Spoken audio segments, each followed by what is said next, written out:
Where commercial flights are no longer running, the government will provide the necessary financial support for special charter flights to bring UK nationals back home. Once special charter flights have been arranged, we will promote them through the government's travel advice and by the British Embassy or High Commission in the relevant country.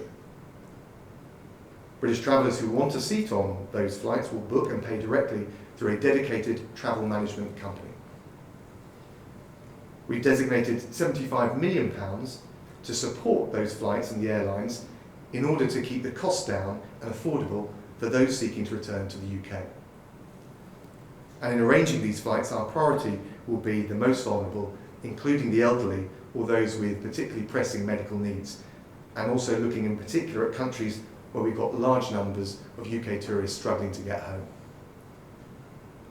UK travellers, if they haven't already done so, should check the Foreign Office travel advice, and that advice is under constant review, and it can help travellers find out more details about how to access the flights under this arrangement. I wanted to share with you some of the information about where we are in this outbreak and some of the measures that have been taken. And the idea, as we've said repeatedly, is to try and break and slow transmission of the virus, and that's through staying at home and keeping distant. So the first slide shows that actually this has been successful in terms of the behaviour changes, and I want to thank everybody for the way in which everyone is adhering to the measures that have been put in place. This shows the use of transport over time from the end of February through to now, and you can see a dramatic fall off in the use of the London Tube, down to just a few percent of what it was back in the end of February, a decrease in bus use, a decrease in national rail, and a decrease also in the use of all motor vehicles.